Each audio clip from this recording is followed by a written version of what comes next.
Hello, I'm Isaac Hayes III, founder and CEO of Fanbase. Listen to what I'm about to tell you. The window to invest in Fanbase is closing. We've raised over $10.6 million of our $17 million goal. That means there's room for less than 6,370 people to invest in Fanbase for the average amount. The minimum to invest in Fanbase right now is $399. That makes you an owner in Fanbase today. Go to startengine.com/fanbase to invest. Why? Because current social apps have taken advantage of users for far too long, with content suppression, shadow banning, harmful racist content, and no real tools for monetization and equity. Fanbase has over 1.4 million users and counting, allowing anyone to reach all their following and monetize their content from day one. Social media is the new TV, and whoever owns the apps that distribute that content have the opportunity to own potential billion-dollar companies. While big platforms with uncertain futures are failing to serve their users, Fanbase is stepping up to fill the gap. Don't wait until it's too late. Invest now, invest for yourself and your future. Go to startengine.com/fanbase and own the next generation of social media.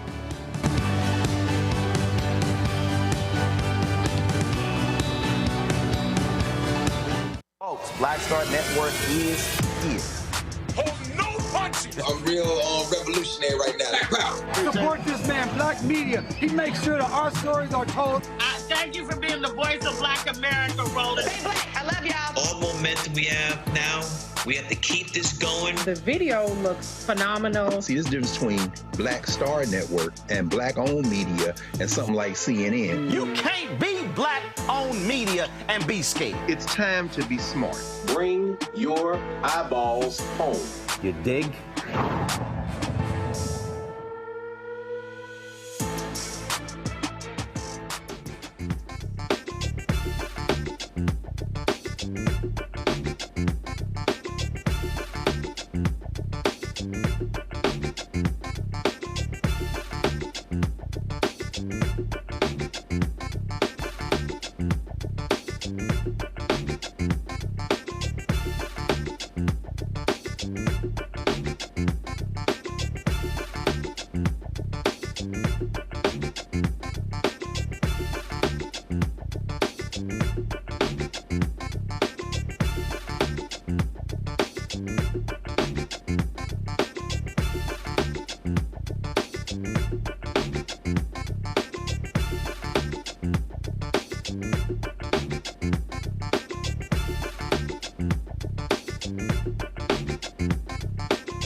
Wednesday, May 14, 2025, coming up on Roland Martin Unfiltered, streaming live on the Black Star Network. Ooh, talk about bring the funk on Capitol Hill. They were going after Ice Barbie Kristi Noem and nutcase himself, Robert Kennedy Jr. Wait until we show you what took place. Ooh, it was just way too much fun. Omaha, Nebraska, guess what?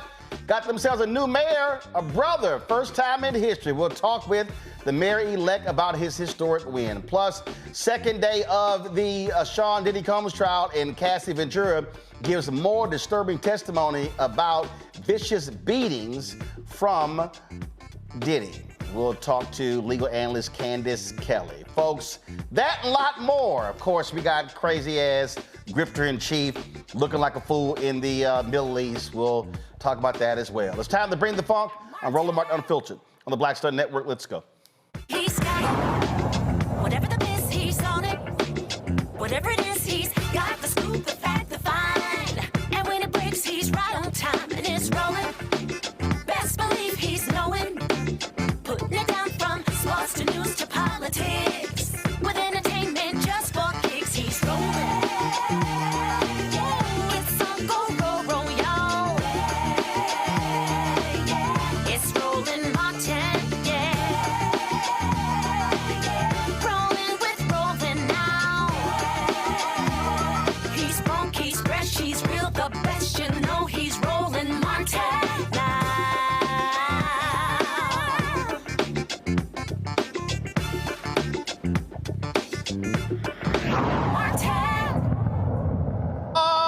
It was Fever in the Funk House on Capitol Hill. First up, Health and Human Services Secretary Robert Kennedy Jr.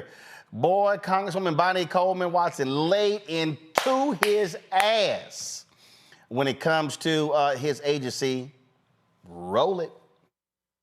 Mr. Secretary, few things enrage me more than the racist attacks I see this administration carrying out by embarking on an ignorant crusade to rid the government of any programs that are working to improve the lives of Black Americans. The administration has moved to ban the words Black, race, bias, minority, oppression, prejudice, discrimination, disparity, and racism. Any grant application on federal programs that include these words had them immediately stripped. It is painfully clear to me that in doing this administration that you work with and work for is attempting to legitimize racial discrimination, and that, sir, is a moral disgrace. It is not woke to improve the health and well-being of Black people who are disparingly impacted by just about every health issue. It should not be controversial to make right a healthcare system that was not built to help people like me, to take my concerns, my pain, my health very seriously in this country. Black women die from childbirth, complications at a higher rate in this country than any other high-income country. And last year, where there was overall maternal deaths dropping in this country, well, Black women maternal deaths rose. This sickens me, and it tells me that our government has so much more that we must do to focus on improving the lives of Black women, not less. Your decision and justifications are damning and troubling, particularly for destructive impacts your choices and benefits will have on poor minority people. So tell me, sir, how will eliminating minority health offices, how will eliminating initiatives and programs across the department that were created to look at the disparity in healthcare and the need to give greater attention to the fact that Black folks experience in healthcare was very damaging, was very different. How exactly will HHS banning the words that we use to describe ourselves make us healthier? Congressman, President Trump's vision of this country is the same as Martin Luther King's, that we should have a colorblind administration. President Trump is deeply concerned about the maternal health crisis and the fact that black mothers are more likely to die in childbirth 2.6 times, 260%. So more how likely will you to die. explain, excuse me, sir, let me explain my time because I don't need this rhetoric about Donald Trump and the lie that he cares about me and black people. What I want to know is the proposals. I'm claiming my time, sir, reclaiming it.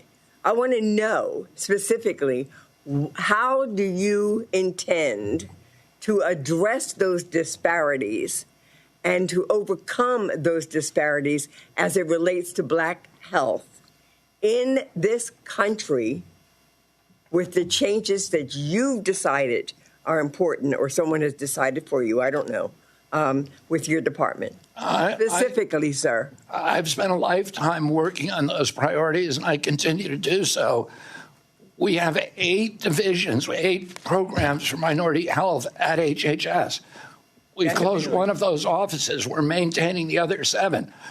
We have 42 programs for maternal health. We're going to close a couple of them and consolidate them. We're going to still spend $1.7 billion a year. The commitment is there. We're just reorganizing. Okay, you know what? And the impact of reorganization is something that I shall continually ask you to show me. So please let me warn you now. I welcome those inquiries. And I don't want rhetoric. I want numbers. The other thing that really troubles me, sir, is LIHEAP. It is a program specifically to address the needs of low-income and minority families as it relates to heating and even air conditioning. Why? And what is your rationale for eliminating that program specifically? Why? I'm very committed to LIHEAP. My brother ran a low... I don't care about your past. I care about your functioning in this department, in this administration right now in response to this question. My time has expired. Well, then so has your legitimacy. I yield back. Well, now, my panel, Rebecca Carruthers, Executive Vice President, Fair Election Center out of D.C., Niambi Carter, author and Associate Professor, School of Public Policy, University of Maryland. Also, Andrew Clark, Managing Partner, District Legal Group out of D.C. Glad to have all 3 of you here.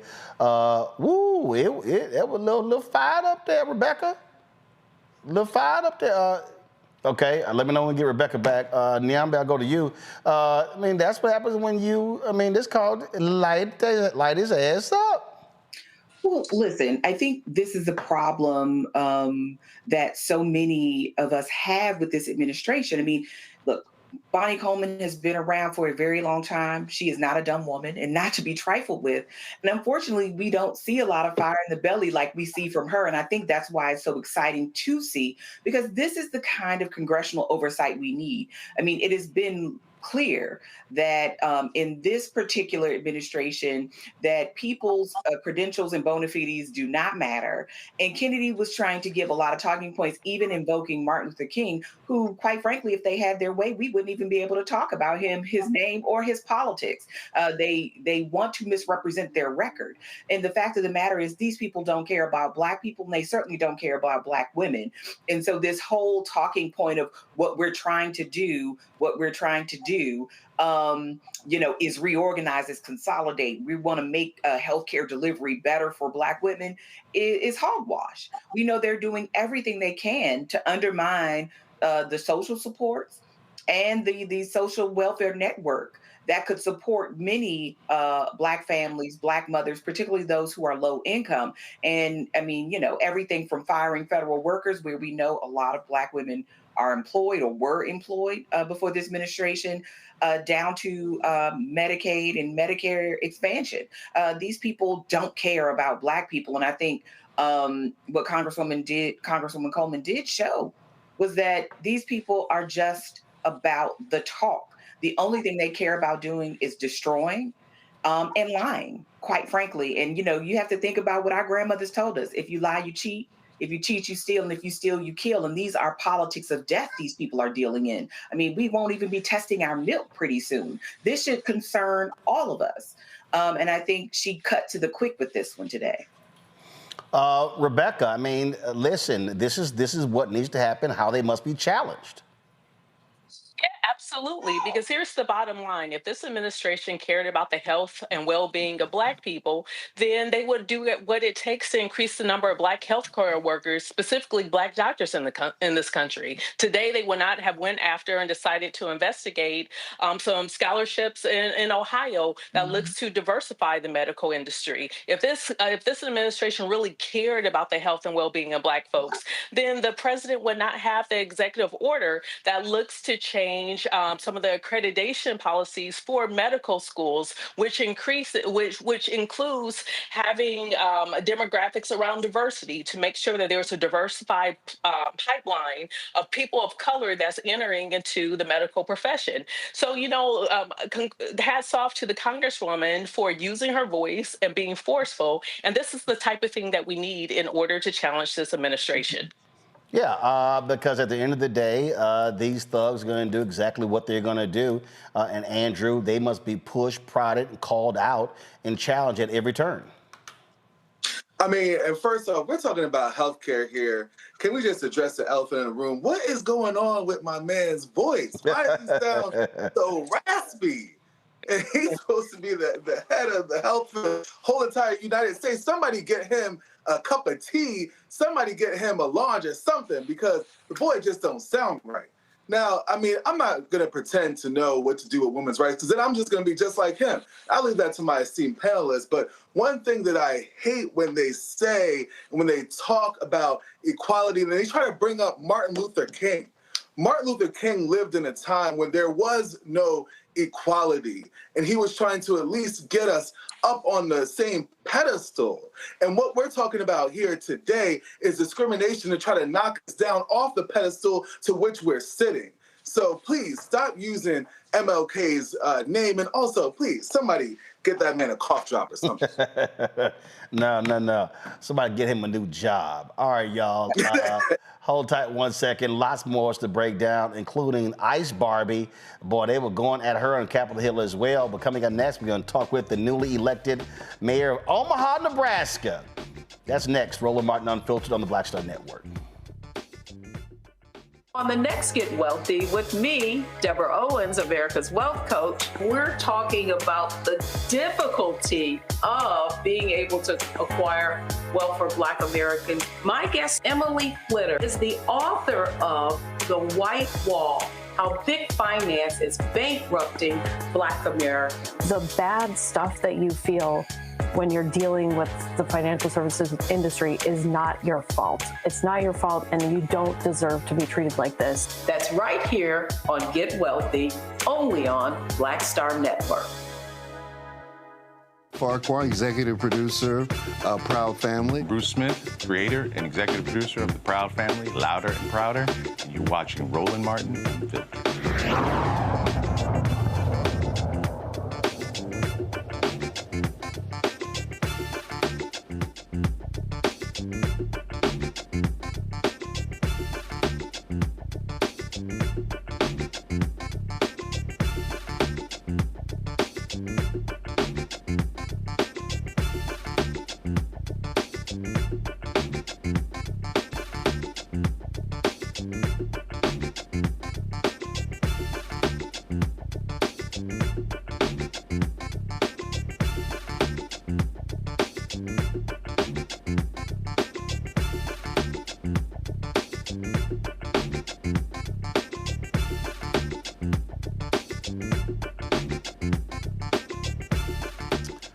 Folks, big election last night. Democrat, former deputy police chief of Omaha, Nebraska, John Ewing Jr.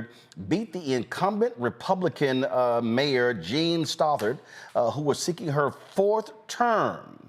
Boy, talk about a huge win. Ewing last night said this at his victory celebration. Hi, I'm John Ewing, your mayor.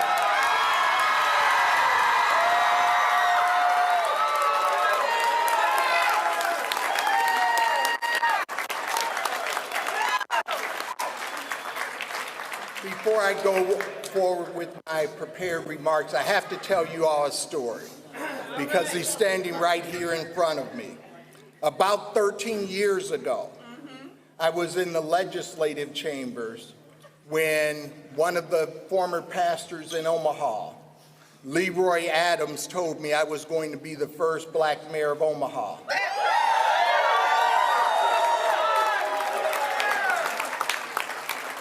I then came down the escalator, and Pastor Cedric Perkins, who's standing right here in front of us, said, "You're going to be the first black mayor of Omaha." So within about 2 minutes, I heard that from those two men, and I said, okay, that sounds good, but I didn't know if I truly embraced it at that moment. But they said that to me with such conviction that it stuck with me. And so thank you for sharing that with me, and thank you for being a great friend throughout this whole process. Tonight, we embark on a new chapter.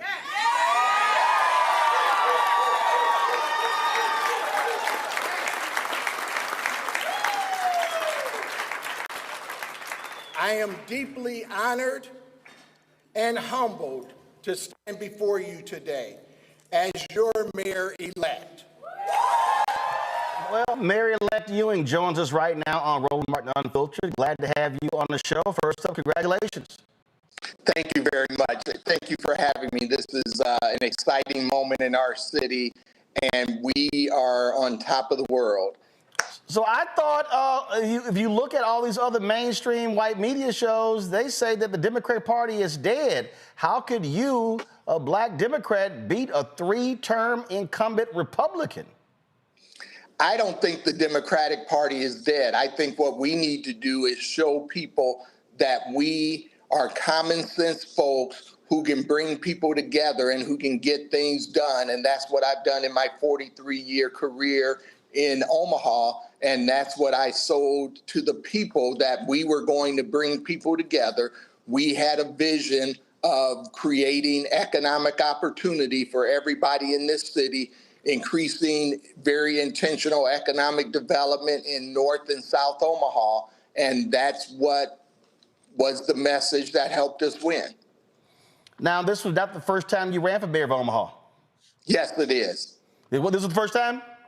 Yes, it was. So you, now previously, because in your remarks there, you said that's when you were in the state legislature. No, what happened is I'm the Douglas County treasurer. Got it. And I was up in our legislative chambers for the city council, county board, and all of those organizations. And I came down from a meeting up there. As I was leaving, Pastor Leroy Adams made the comment as I got to the bottom of the escalators to go back to my office. Then Pastor Cedric Perkins made the comment to me as well. So I've been the Douglas County treasurer. This is my 19th year, and I'm actually the first African-American to win a countywide election in Nebraska as well. So, so with that, what would you say to other Democrats, other black Democrats who are running, whether it's mayor, for state rep, state senate, because when you look at these polls, oh my God, the Democratic brand is so awful, it's so bad. Yet when you look at a special election in Pennsylvania, one in Iowa, when you look at other ones, you see wins taking place. What do you say to people who, when they hear that, oh my God, the party is rudderless, it has no leadership, what do you say to that? I think you have to be your own individual first. And then I think, secondly, you have to show the people what you stand for and the fact that you are going to partner with them. One of the things I showed the people in Omaha is the chaos that is happening in Washington, D.C. And I compared that to my leadership style and how I was going to lead this city. And that resonated with people across political aisles, Democrats, Republicans, independents. People want good government, and that's what Democrats have to deliver. We have to impact people's quality of life. And when you look at your focus, what is your primary focus when you are sworn in and you become the mayor of Omaha? I want to do intentional economic development. That was my number one thing that I talked to the people of this community about. We have an urban core plan that primarily impacts downtown Omaha, Nebraska. I want to spread that to the North Omaha community, which is primarily Black folks, and then into the South Omaha community, which has a large contingent of Latino members of our community, so that they can take part in the economic development in this city and the opportunities in this city. Omaha is ranked highly by places like Forbes magazine as the #1 place to live. Well, I want us to be the #1 place for everybody. You were deputy police chief. Yes. And what often happens is when public safety is an issue, a lot of Democrats try to run as hardcore as they can because this notion that Democrats are soft on crime. How do you make the argument, though, as somebody who served in that capacity, now will be the mayor, that there has to be a balancing act when a lot of these cities are spending 50 and 60% or even more of their city budget on police and fire? I think we have to have a balance, as you're saying, and I think one of the things I wanted to make sure the people of this community understood is that I do want to increase the staffing because we're about 130 officers short. But I don't want to do that so we're heavy on crime and we're writing more tickets and all of those things. What I want to do is get Omaha police officers the opportunity to be able to do community policing and be able to partner with their community and be able to help their community address the issues as they see them, not just as the police department sees them. And one of the things I point to is I was co-chair of the Crime Prevention Covenant here in Omaha when we started an effort called the Empowerment Network. We were able to reduce gun violence by partnering with the community about 70%. And we are one of 4 model communities because of that, as designated by President Barack Obama's foundation. So it's really about partnering with the people of this community and doing policing with them. And so the people of this community understand my experience in police, and they understand how I want policing to be in this city. We're partners, not people who are doing policing to you. Questions from my panel. Nyambe, you're first. So congratulations, Mayor-elect Ewing. Thank you. This is huge. So can you talk a little bit about how you approach these local communities? Because I can imagine this is not something that can be handled by, consultants and others outside of Omaha. This had to be a very local, very hands-on approach. So can you talk a little bit about your approach to your campaign? Sure. So the first thing is I've been in public service in this community for 43 years. Mm-hmm. First as a member of the Omaha Police Department, and then the last 18 and a half years as Douglas County Treasurer. But I've also been heavily involved in community service, having served on about 70 boards. Mm-hmm. So I think one of the things you have to do is you have to know your community and you have to know your people. So everything we did with the campaign was local people who also knew the city, but they understood politics and I understood the city. So we took and combined those two approaches in order to develop a strategy that would help us win. In the primary, as an example, we had significantly less money than the 2 people that everybody thought were going to go into the general. We spent about $3.66 a vote. But I had the name recognition, I had the reputation, and then we worked hard. We knocked doors from January to yesterday.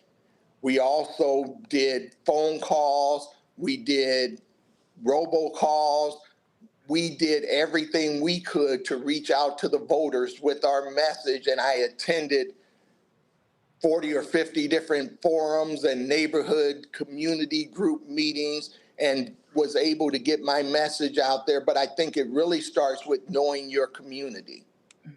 Thank you. Andrew? Yes. So the first thing I know that is on everyone's mind. First, congratulations to you. Are you related to Patrick Ewing? I'm sorry, I didn't quite catch your question. I don't know if you froze or if he asked, "Are you related to Patrick Ewing?" He must be a Georgetown Hoya or something. I used to tell people that when I was younger, but I'm about a foot shorter than he is. And congratulations to you, Mayor. Thank you. If you could just educate us on how were you able to overcome 12 years that the previous mayor was in office? How were you able to overcome that? I know that you talked about what your election process was like, but what do you think was the central message that you had that was different? Well, one of the things I try to do, and I don't think people do enough of it, is I ran a clean campaign. But I did talk about my opponent's record and some of the broken promises that were made, for instance, with the restaurant tax that we had. She ran saying that she was going to eliminate it when she was running for her first term. And we still have that restaurant tax. So I reminded people of those type of things, as well as we have a streetcar project that she said was going to go to a vote, and she did not put it to a vote. So I reminded people of her record. I think one of the things we sometimes do is we don't remind people of our opponent's record and we let them get a free pass. I wasn't going to give anybody a free pass in this election. Rebecca? John, I got two questions for you. The first question, so potholes. The last time I was back home in Omaha, the streets were kind of jacked up. What is your plan for fixing the potholes in Omaha? So one of the things that I do is I use people that are really smart and experts in their area. And Rebecca, as you know, being from Omaha, Jim Suttle was mayor, but he was also public works director. And so I told Jim Suttle today, I said, Jim, I've been talking to people about fixing the potholes. One of the things you're going to help me do is you're going to help me develop a plan so we can let the people know that we are serious about repairing their streets. And then we're going to tell them what the plan is. So Jim Suttles, he joked with me and said, man, you're going to put me back to work full time? And I said, yes, I am. But that's what I'm going to do is count on experts. One of the things I know also, Rebecca, is that the city used the wrong type of concrete for their street repairs for at least the last 12 years. And I believe that we have to look at substances that will hold up to the weather in Omaha, Nebraska, when we have all of the snow, all of the freezing, ice, and all of the thawing and freezing and all of those things. So that's something I'm going to investigate as well, looking at what cities that are successful are using in terms of materials. All right, then. Well, go ahead, Rebecca, go ahead. One more question. Now, first of all, John, congratulations to you and your team and your wife, Dr. Viv Ewing. But she's listening right across from me. Absolutely. I know she would be. So it was historical. But each time you've run in Omaha, it's been historical in nature. There are a lot of little black boys and little black girls who now will know that there is a black mayor in Omaha, and representation matters. So what does it mean to you, especially when you're looking in the eyes of your grandson? What it means to me is that people, especially our people, get to see someone who looks like them in the most powerful position in this city, and they get to believe their dreams are possible. When I first became Douglas County Treasurer, I went into the schools quite a bit, and even up until COVID, and I would tell young people, there's nothing special about me. But I've been able to work hard. I've been able to take advantage of the opportunities, and my dreams have come true. If you do the same thing, then your dreams are possible as well. I was even sharing that message at a program today honoring 8th grade honor roll students, that your dreams are possible. And that's the message I want them to believe. And that's what I said in some of my interviews last night, is that I hope they're watching. I hope they read about this. And I don't just mean in Omaha, Nebraska. I mean across this country. I want our young people to see that their dreams are possible. That's what my life has been about. That's what my public service has been about. When I first became a police officer, one of the first things I did was I became a Boy Scout leader at Lothrop Elementary School, where I went to elementary school. All right, then. All right. Well, Mayor-elect, I certainly appreciate it. Thank you so very much for joining us. When is the inauguration? It's going to be on June 9th. And I just have to say really quickly, for those who don't know, Rebecca was my campaign manager when I ran for Congress in 2012. And she did an amazing job for me. I believe she was either the only or one of only 2 Black women who was a campaign manager during that cycle. So I'm proud to see you continuing to do well also. All right, then. Rebecca, you're supposed to reveal that. How you didn't say nothing? I told your producer. You're supposed to say it. Okay, so I want to say it. It was the closest race in 2012 that was not backed by the Democratic Party. And so part of the reason why is that John heard this and I heard this. They didn't think a Black man could win in Nebraska. So I think that story is so powerful because there are a lot of Black folks in this country who want to run for office and higher office, but they're told by different folks that you can't do it. And so it's very important when you are a strong local leader and you're connected with community, you will win elections. Absolutely. All right. Thank you all. All right. We appreciate it. Good luck. Thanks a lot. Thank you. All right, folks. Going to break. We come back. We're going to talk about what did we show you? What happened with Ice Barbie on Capitol Hill? Ooh, they were laying into Kristi Noem. That is next on Roland Martin Unfiltered on the Black Star Network. Don't forget, support the work that we do. Join our Bring the Funk fan club. Our goal is to get 20,000 of our fans on average, contributing $50 each a year. That's $4.19 a month, 13 cents a day. We purposely don't charge a subscription for our content. We didn't want to do that. We wanted it widely available. So when you support the show, that's what you are doing. We've had great support since we launched this show September 4th, 2018. And so we hope you will join that list. And so if you want to contribute via Cash App, use the Stripe QR code. You see it right here. You can also use that code for credit card donations as well. You want to send a check and money order, go to P.O. Box 5. First of all, make it payable to Roland Martin Unfiltered. P.O. Box 57196. Washington, D.C., 2003-7-0196. PayPal is R Martin Unfiltered. Venmo is RM Unfiltered. Zelle, Roland at RolandSMartin.com. Roland at RolandMartinUnfiltered.com. We'll be right back. On the next, A Balanced Life, we're talking soul and soul food. The kitchen is the heart of the home. So many memories that are there, the things we've learned, the recipes that we've tried to garner, and to somewhat figure out how to cook ourselves. There's something about the kitchen and family and being at the table that brings us all joy. We're going to be joined by some amazing guests who are going to talk to us about how do we keep tradition alive and what are we doing for the culture. The traditions and the gathering and the warmth and security, those memories are super important. And we have to, make sure that those continue to happen. So no matter how we get in the kitchen or around the food, I just want you there. That's all next on A Balanced Life here on Black Star Network.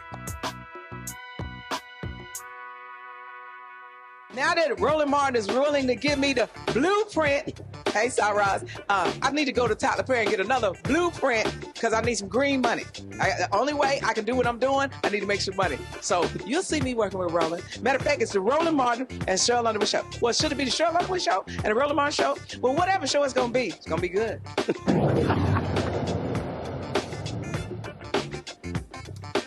Well, y'all, Ice Barbie went before Capitol Hill today, and let's just say the shade, the pettiness, I was fully there for. I'm glad Secretary Noem is finally testifying before the committee. After all, it's been 3 months since I sent you a letter asking for her to testify on the Trump administration's dismantling of the Department of Homeland Security and its harmful effects on communities across the country. Secretary Noem, I guess the chairman didn't think systematically dismantling the Department of Homeland Security, firing the federal workers who keep us safe, and violating the Constitution of the United States justified your timely appearance before this committee. But when Donald Trump demanded that Congress hand him money to do more damage to our Homeland Security, Republicans bent over backwards to help him and his billionaire friends at the expense of the American people. Whatever got you here, Secretary Noem, I'm glad you found time among your many photo ops and costume changes to testify about why President Trump is seeking more taxpayer dollars and what you plan to do with that money if you get it. Thank you, Madam Secretary. You have an important job. I think you have one of the most important jobs in the cabinet. Thank you for doing it. I want you to have credibility and be taken seriously as you do the job. And so I want to put to rest this question about Mr. Garcia in this photo that the president posted on April 21. Madam Secretary, you agree that the letters MS and the number 13 in Times Roman numeral font, that they are doctored on this photo, right? Congressman Abrego Garcia. No, I'm just asking about this photo. It wasn't based off of tattoos. It was based off an entire case. And I'll accept that case against him. For the purpose of this question. You agree, though, that this is doctored. Is that right? The same protocols that are Madam applied Secretary, to every I want you to have credibility, and I want you to be taken seriously. Is this doctored or is it not doctored? I am taken quite seriously. Is it doctored or not doctored? With the importance that the president has given me to do I understand. Is it doctored or not doctored? One thing that's important to remember is that every single time a case is built. Madam Secretary, I have a 7-year-old, a 6-year-old, and a 3-year-old. I have a bullshit detector. I'm just asking you, is this doctored or not doctored? Sir, the protocols in the case built against Can you answer the question? Were exactly the same. Madam Secretary, I don't have any knowledge as to that photo you're pointing to. Okay, can you take her, sir, can you show her the photo? Walk her the photo down there. No, that one. Please take a look at this photo. It was tweeted by the president on April 21. It's been hanging out there for about a month. So what is your point? My question is the numbers and the letter MS-13. Could you look at the photo, please? It's right in front of you. Are you saying Abrego Garcia is not a wife beater? No, ma'am. That he's not a criminal. He's not a human trafficker. And he's not a member of MS. You vouched for Mr. Garcia when your team said, ma'am, you vouched for him when you said he was mistakenly deported. Sir, I didn't vouch for him. I did not say in that he photo. Should have been deported. Absolutely. It's so telling that you won't look at the photo. And we will not be bringing. Was it doctored or not? In staying here, can you look to your right at the photo in front of you? Madam Secretary, can you look to the right at the photo in front of you? I have seen this photo as you held it behind your head. Thank you. And the letters MS and the numbers 13, are those doctored or not? Testimony today is on a doctored photo. You don't want to talk about the facts. Okay. The importance of our national security. You acknowledge it was doctored. To make sure that the United States is protected. Madam Secretary, this is not a hard question. Are those doctored or not? Sir, is that actually on his hand or not? This is unbelievable to me that you're focused. It's unbelievable to me that you can't look at the photo and tell the American people. I looked at the photo, but I don't have any knowledge as to this photo. Okay, so it's been hanging out there for 4 weeks. You are one of the chief law enforcement officials in the country. What have you done to investigate whether the president misrepresented the reason that that person has been detained? Sir, have you done anything to try and figure out whether that was doctored or not? The mission of the Department of Homeland Security is to secure our nation and to make sure that we're out there going after those that are the worst of the worst, the criminals, the bad actors. Abrego Garcia. So the answer is you've done nothing to correct the president. Member of MS-13, a wife beater and a human trafficker that should never have been in this country to begin with. So, Madam Secretary, thank you, Mr. Burnett.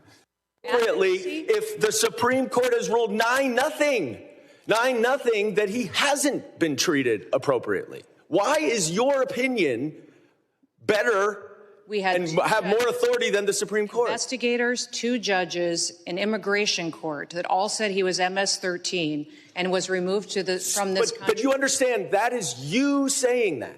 That is you saying that. That is them saying that. This no. is investigators and law That is enforcement you officers making that in the case they determination. built against him. If you don't trust our law court enforcement has considered all that. The judge has considered all that, Madam Secretary. And if you would be quiet, because I'm reclaiming my time, you are not following this court order. But let's focus on the court order, because this opinion also says that to facilitate, which the Supreme Court is requiring, is an active verb. It requires that steps be taken.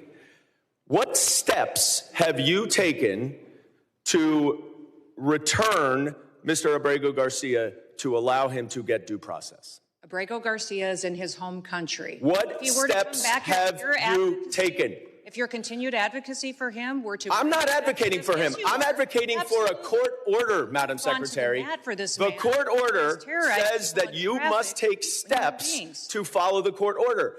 You are here under oath. What steps have you taken to return Mr. Abrego Garcia pursuant to this court order?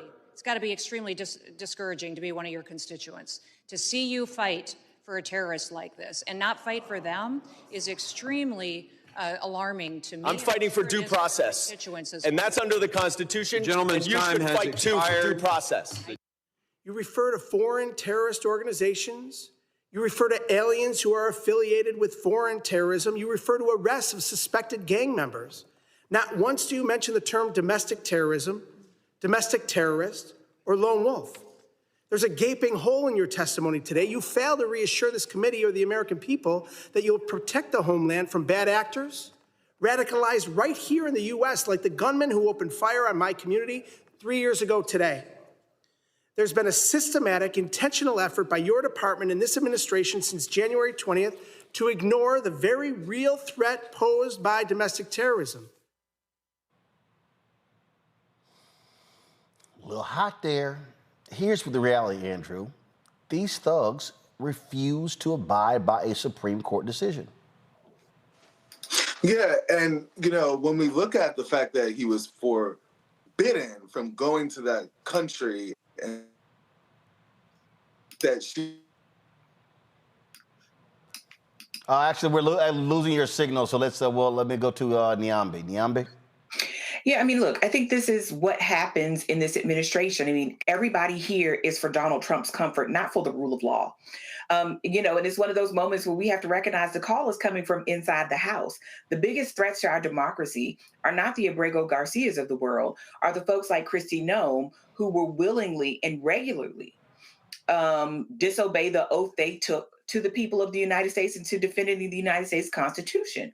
The rule of law should be paramount, but so many of people in this go-round of this administration are spending their time being sycophants and loyalists to Donald Trump that they could care less. This is what is, I think, driving so many people away from this presidency. It doesn't necessarily mean that this is a shoo-in for Democrats, but what it does mean is many of those people who took a chance, who thought that what Donald Trump was saying about immigration and about the economy would actually come to pass and they would see their lives bettered, recognize that these are just moves to basically dismantle a legal system that will allow anyone, including Americans, civil rights and civil liberties to be trampled on by this administration. And Kristi Noem, we know this woman who is, by her own admission, killed a puppy, doesn't care about people. She could not care less. Otherwise, you wouldn't show up in a prison in another country with a Rolex on while people are being dehumanized and have had their characters assassinated by no other word but your own in this administration. And this is the kind of stuff that really upsets people. And upset is, of course, putting it mildly, but is letting this government's hypocrisy be on full display. This among many other things, right? Because while we're importing Afrikaners from South Africa, we are deporting people who have a right to be here and who are owed an opportunity to defend themselves in a legal setting. And Kristi Noem is just, again, another long list of people who have signed up and signed away their own integrity in the name of this administration. Absolutely. Rebecca? I'm glad Niambi said it. Yeah, she's a puppy killer because she couldn't figure out how to properly train her puppy, so she decided to shoot it. That's simply ridiculous, and so is her approach in this administration. For those of you all who have been inside the airports recently, you see the Kristi Noem Ice Barbie posters as you're going through security, and it's simply ridiculous. There are serious issues in this country. There are serious homeland security issues in this country, but unfortunately, the secretary is not a serious person to deal with it. She's more concerned with aesthetics than the actual substance of what's needed in this country, and that's very unfortunate. Is Andrew's signal better? Yeah.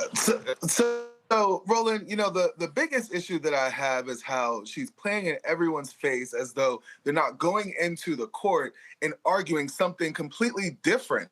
They're not arguing that he's an MS-13 gang member. They're not arguing that he's a domestic abuser. What they're arguing is that, because we already deported him, there's nothing that we can do. So it's a mistake. It's an administrative error. So we're just going to let it go. And then she's going into these congressional hearings and flat out lying about what the government's position is before the court. And they absolutely can take those steps to try to bring him back. They just don't want to do it. Well, absolutely. Bottom line is we're dealing with an absolutely corrupt White House. And I'm all for Kristi Noem getting jacked up. I'm going to play some more Congressman Biddy Thompson laying into her. Go ahead and play it. To you or to the president for the last declaration, and it's taken an inordinate amount of time, more than normal.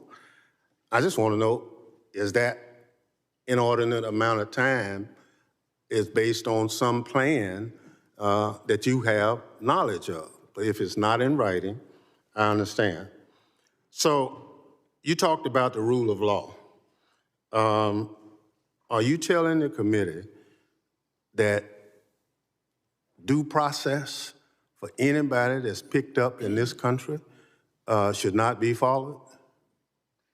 Congressman, we have utilized due process as it is laid out in the tools that Congress has given us. We have followed the tools and the processes to which Congress has given us to give due process to people appropriately as it is due. So your testimony to this committee under oath is that everybody that ICE has picked up in this country has been given every opportunity as Section 5 under the Constitution provides. Correct. I believe everybody has gotten due process and every person has been treated appropriately according to the civil or the criminal action to which they were encountering individuals and brought into our detainment and then also removed from this country. So your answer is yes. The tools that you have given us as this I'm body talking about the Constitution of the United States. I'm not talking about tools. The Constitution is clear. Correct. And your testimony under oath to this committee is that everybody that ICE has picked up and any other agency of DHS has conformed to those statutes. For example, Congressman, yes or no? No, I don't need an example. Expedited removal is one of the Madam tools Secretary, that you have given us to utilize as due process. I just need a yes or no. Sir, that is the due process tool that you have given us to utilize that has been appropriately. So obviously, gentleman's time has expired. Y'all, Ice Barbie is a damn joke. That's what she is. All right, we're going to go to a break. We're going to come back. Candace Kelley will give us the breakdown of the testimony today in the Sean Diddy Combs trial. It was a whole lot with Cassie Ventura for her second day on the stand. We'll be right back. Next on the Black Table with me, Greg Carr. The Tuskegee Institute, now university, forever linked to the infamous and despicable syphilis experiments done on the poor rural farmers in Alabama and the Tuskegee Airmen, the famous heroes of World War II. But its history is about so much more. In his new book, The Tuskegee Student Uprising, author Brian Jones reveals a largely untold history, rich in radical activism and reform. Suddenly the students are meeting these folks whose lifestyle is very different from theirs, very rural, but they're seeing them lose family members. People in their family disappear. How Tuskegee became an epicenter for Black power. an amazing history lesson on the Black Table, right here on the Black Star Network. Hello, we're the Critter Fixers. I'm Dr. Bernard Hodges. And I'm Dr. Terrence Ferguson. And you're tuned in to Roland Martin Unfiltered.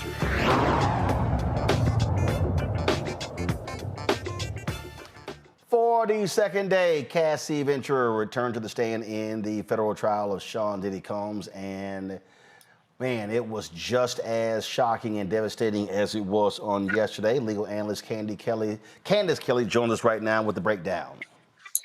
Okay, you know, like you said, it was a lot. What we found out actually were more details, kind of just the hundreds of encounters of these freak-offs, Cassie really broke down everything. What she also said was that at one point, Sean Combs did say that he wanted to blow up Kid Cudi's car, wanted to make sure that all of his friends were there.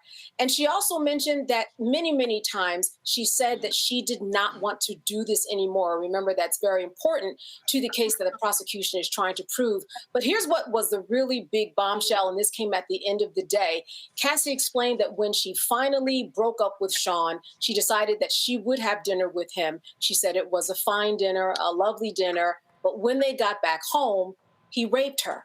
I mean, and this was at the end of the day. So this was really, really big news on top of such big news that, you know, this is why they asked jurors on questionnaires, are you comfortable with very detailed explanations about what goes on when people are in the middle of sex? She talked about how when Sean Combs found out that she was dating Kid Cudi, that he started beating her as she was having sex during one of these freak-offs. She talked about getting sores in her mouth because of having so much different types of oral sex with so many different people and, uterine tract infections that the medicines just wouldn't heal.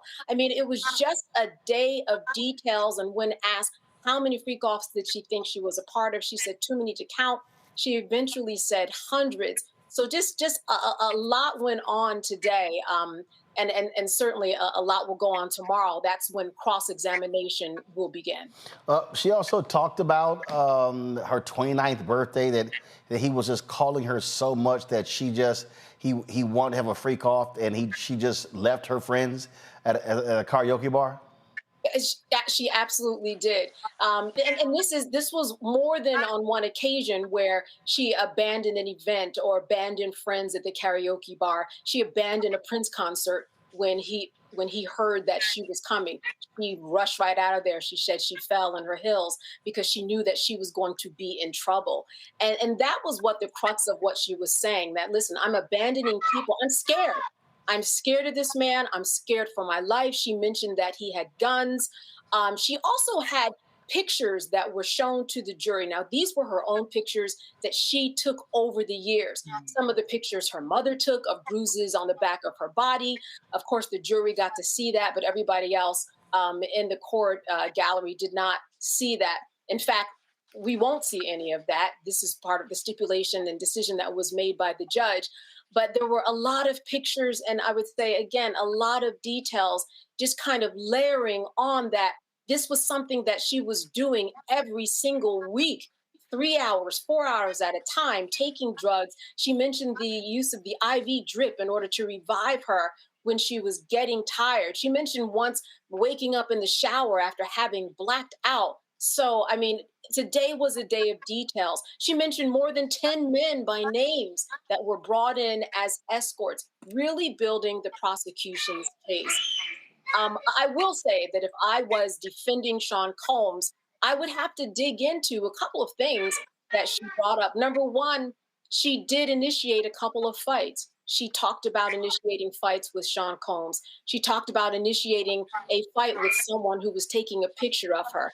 She talked about texts that she sent to Sean Combs saying, I love you, you make me so happy. She talked about a lot of things that might seem confusing to jurors and that they're going to have to decipher whether or not, was she being real or not. Another big deal of the day was the fact that, yes, we all know that there was a settlement, but she told everybody in the courtroom that that settlement was $20 million.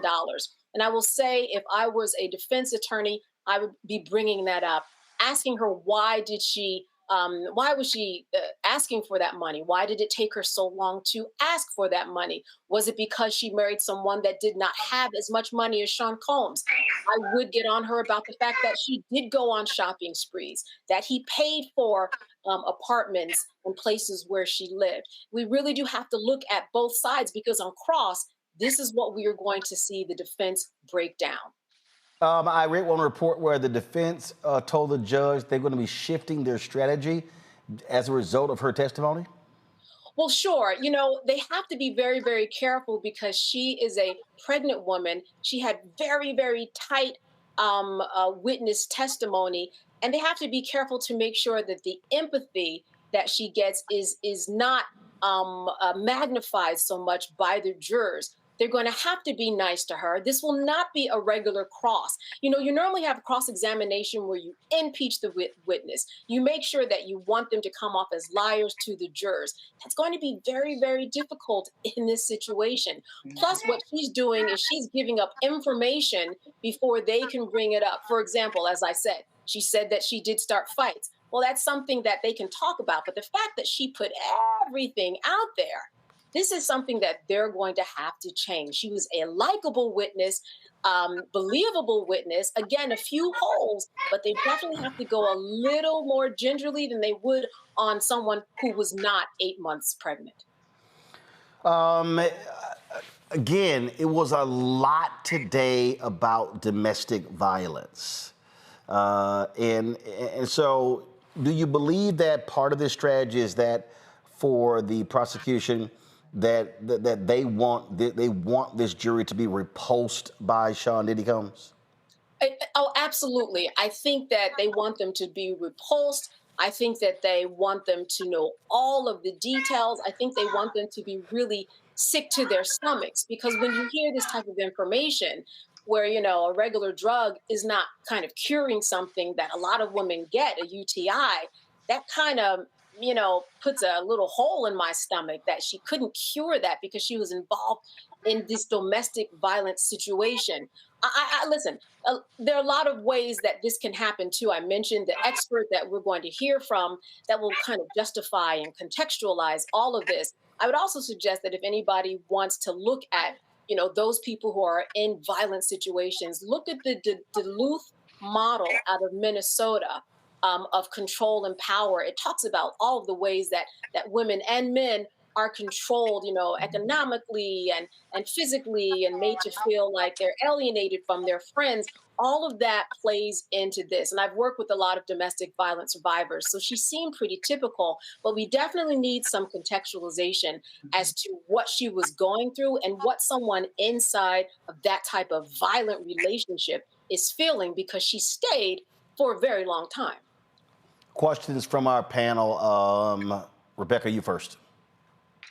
Well, thank you so much for your reporting. But as you talked about the testimony today that was centered around domestic abuse and domestic violence, we know that that isn't in the criminal complaint, but specifically it's around coercion and sex trafficking. How do you think the state is going, how do you think the prosecution is going to start to move over to the trafficking and the coercion to prove its case? Well, you know, and thank you for the question. There was one point in her testimony where she talked about getting on a commercial flight.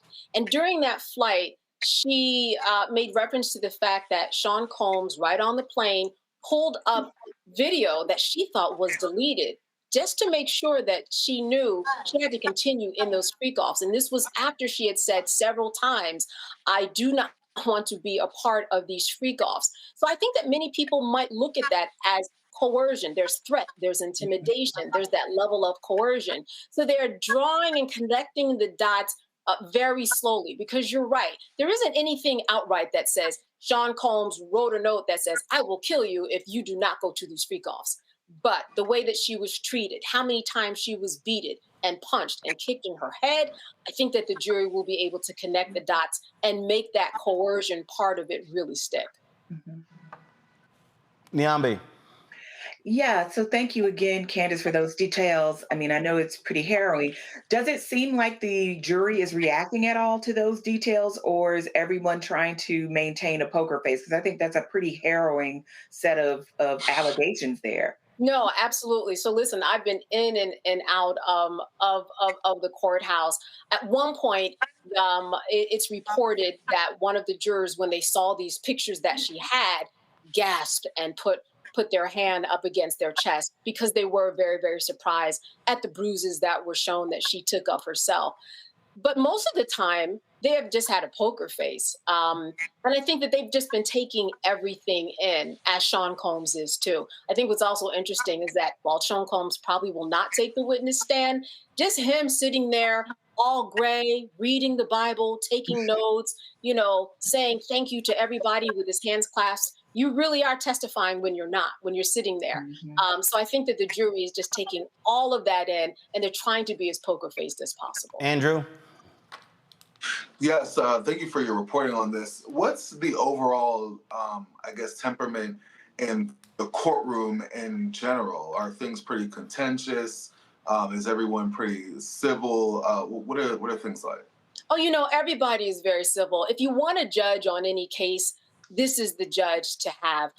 He is very civil. All the attorneys are very civil, and I mean, they're powerhouses of attorneys, so they're interesting to watch them do their work. It is packed. It's not as packed. I covered the Sean Combs shooting trial in 2001. It wasn't like that. It's certainly more kind of an assembly line of people who were sitting in there.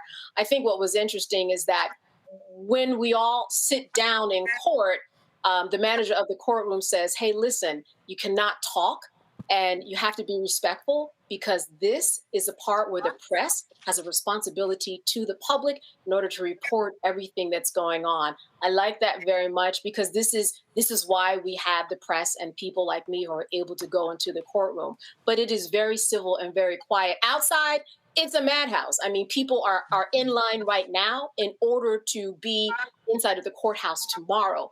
There have been fights that have been breaking out, and there's a lot going on. But inside, very, very cordial.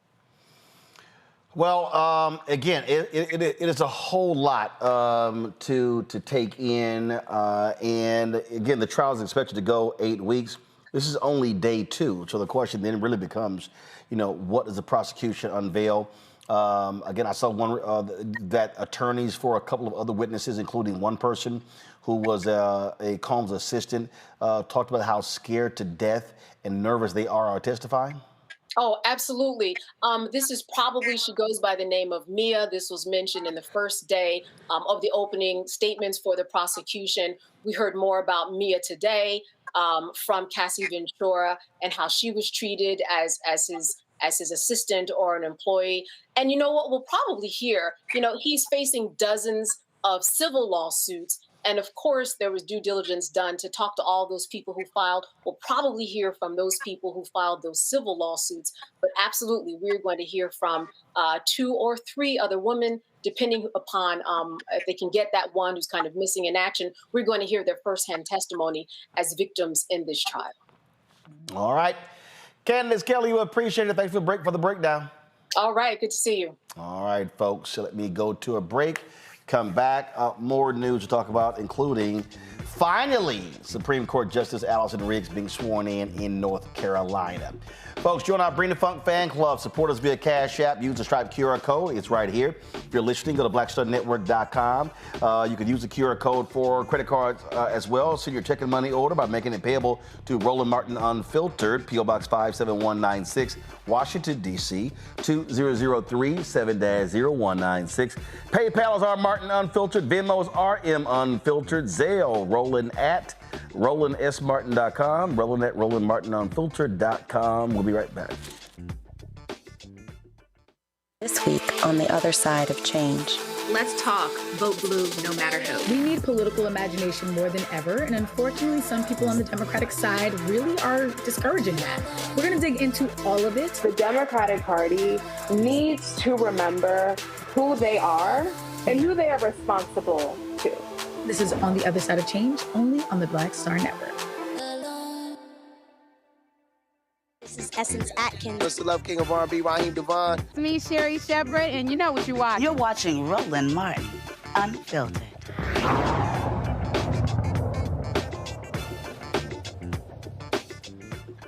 Well, folks, the legal battle over the Supreme Court seat in North Carolina is now done, with Allison Riggs being sworn in today as the Supreme Court justice in that state. She already had the seat. She's being challenged by a Republican. And, of course, for 6 months, he was fighting this, just making stuff up. And so finally, she was sworn in. Here it is.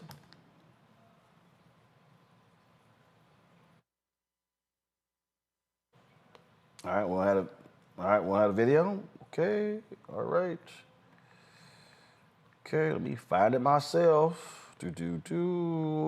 This, of course, is a race that we've been looking at, focused on, and talking about, and that has been just absolutely crazy. This is actually a video that Riggs dropped after her swearing in. Watch this. Hi, I'm Justice Allison Riggs. I was just sworn in again as an Associate Justice on the North Carolina Supreme Court. It is my great honor to continue serving the people of the state. And my promise to you is this: I will fight for every North Carolinian, regardless of who they voted for. I will defend all North Carolinians, regardless of political affiliation. I will uphold the rule of law, the Constitution, and follow my solemn oath without fear or favor, and I will stand up for your rights and freedoms. Thank you. It was an absolutely just crazy back and forth that took place. This here is video of her being sworn in as well. It was just back the Republican was doing. I mean, trying to get some 65,000 votes rejected.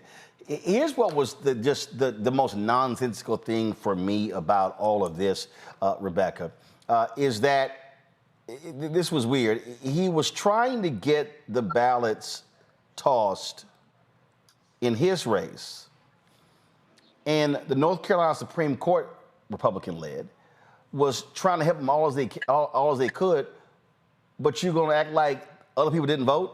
So toss out ballots only in his race as if there were no other races on the ballot? That to me is what was so crazy.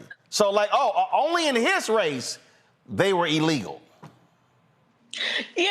So absolutely. So this is what's crazy. He was trying to go back 20 years and say that because the law has changed in the last 20 years, the requirements for voter registration 20 years ago is now stricter now. So those who registered up to 20 years ago, retroactively or fast forwardly, they should have complied with what the future voter registration restrictions were going to be in North Carolina. So it's nonsensical. And then also those 65,000 folks who voted, their votes were counted in the other races on that ballot that they voted for. Those votes were actually already certified. So it is ludicrous to say only for this particular line on the ballot, do not count these ballots because these people weren't properly registered to vote. So it didn't have legal bearing. It didn't make sense. But even just on the surface of it, if you are someone who's sworn to uphold the law and to be a jurist in the state of North Carolina, you should first start by following the law.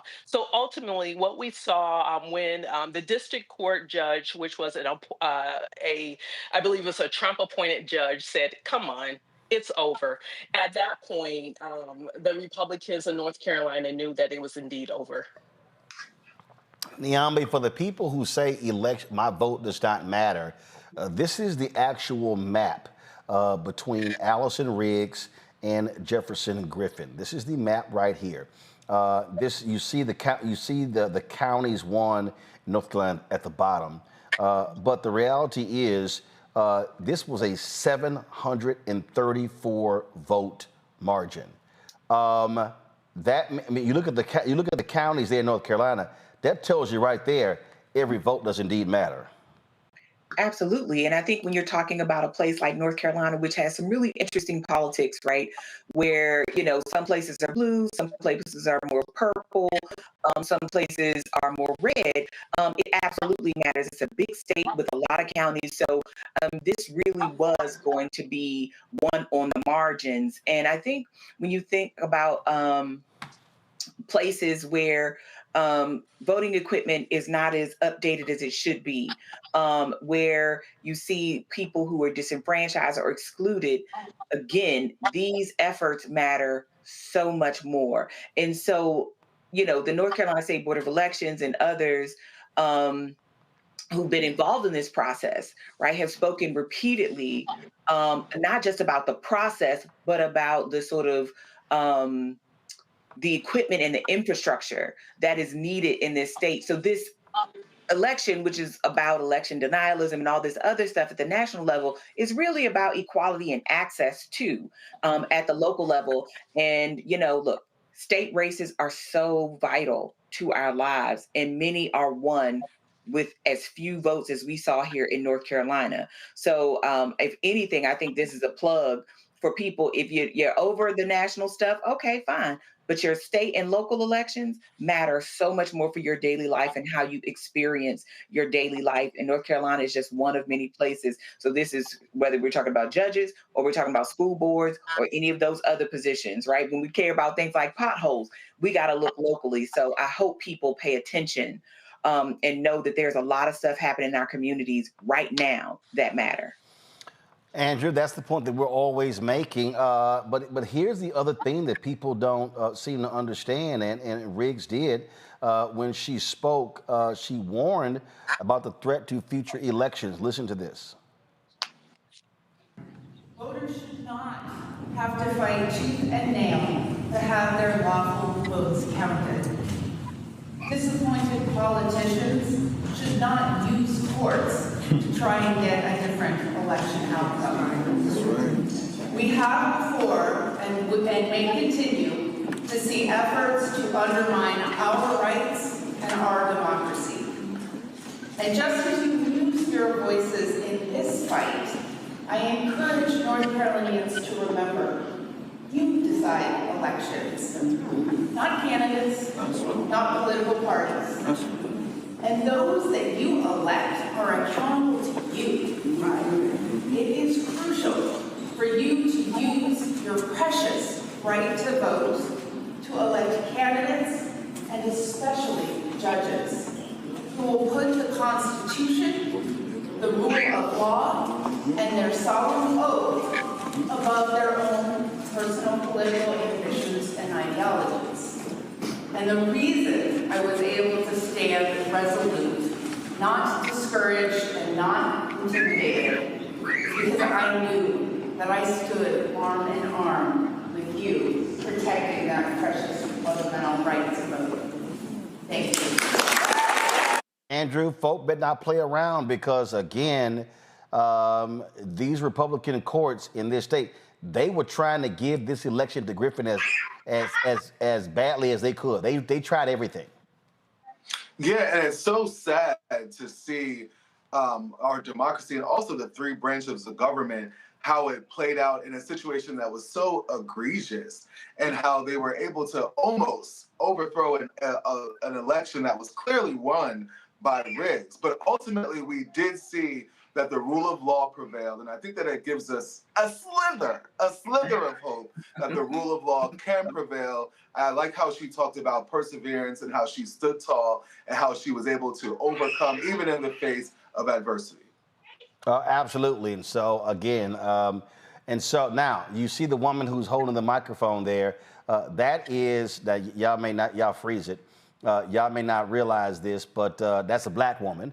That is North Carolina Supreme Court Justice Anita Earls. She's going to be on the ballot next year. Again, Riggs and Earls are the only two Democrats on the Supreme Court, and they have been trying everything, Rebecca, to get Earls off. In fact, she gave an interview talking about diversity, equity, and inclusion among the staff. These fools had her investigated and wanted to impeach her because she gave her opinion. Yeah, so Anita Earls is an amazing jurist. She spent her legal career as a civil rights attorney.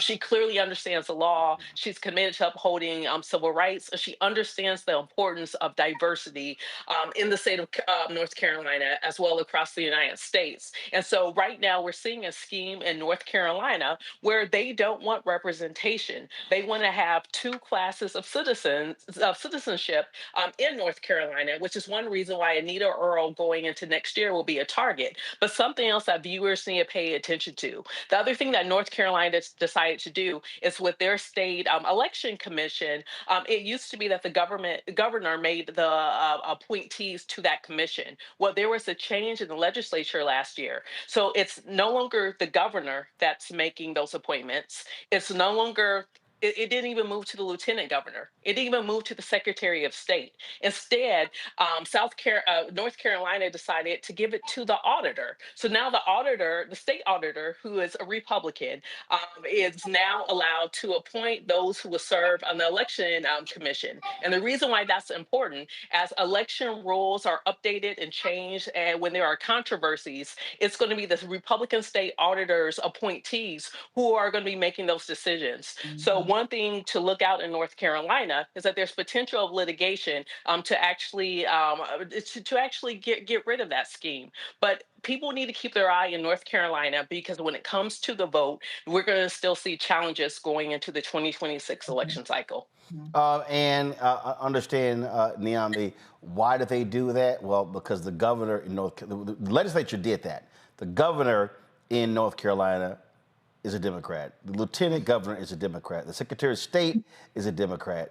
The attorney general is a Democrat. That's why they shifted that authority to the state auditor.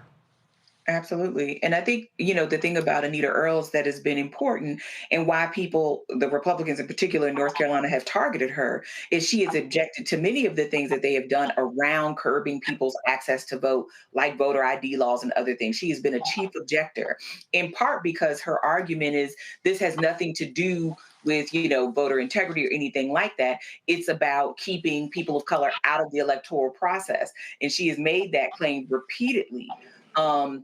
As we've seen Republicans in the state get more aggressive, quite frankly, they've been emboldened and have been for a while. And so, North Carolina is one of those places that's kind of unique, because if you know anything about North Carolina, like Durham, for example, was never covered by the Voting Rights Act because of so many Black people who were registered to vote in 1965.